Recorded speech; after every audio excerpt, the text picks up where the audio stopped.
அவன் தன்னை நீதிமான் என்று காண்பிக்க மனதாய் இயேசுவை நோக்கி, எனக்கு பிறன் யார் என்று கேட்டான். இயேசு பிரதி உத்தரமாக, ஒரு மனுஷன் எருசலேமிலிருந்து எரிகோவுக்கு போகையில் கள்ளர் கையில் அகப்பட்டான். அவர்கள் அவன் வஸ்திரங்களை உரிந்து கொண்டு அவனை காயப்படுத்தி குற்றுயிராக விட்டு போனார்கள்.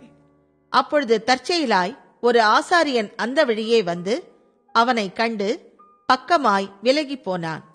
அந்தப்படியே ஒரு லேவியனும் அந்த இடத்துக்கு வந்து அவனை கண்டு பக்கமாய் விலகி போனான். பின்பு சமாரியன் ஒருவன் பிரயாணமாய் வருகையில் அவனை கண்டு மனதுருகி கிட்ட வந்து அவனுடைய காயங்களில் எண்ணெயும் திராட்சை ரசமும் வார்த்து காயங்களை கட்டி அவனை தன் சுய வாகனத்தின் மேல் ஏற்றி சத்திரத்துக்கு கொண்டு போய் அவனை பராமரித்தான். மறுநாளிலே தான் புறப்படும் போது 2 பணத்தை எடுத்து சத்திரத்தான் கையில் கொடுத்து, நீ இவனை விசாரித்துக்கொள், அதிகமாய் ஏதாகிலும் இவனுக்காக செலவழித்தால் நான் திரும்பி வரும்போது அதை உனக்கு தருவேன் என்றான். இப்படி இருக்க கள்ளர் கையில் அகப்பட்டவனுக்கு இந்த 3 பேரில் எவன் பிறனாயிருந்தான்? உனக்கு எப்படி தோன்றுகிறது என்றார். அதற்கு அவன், அவனுக்கு இரக்கம் செய்தவனே என்றான்.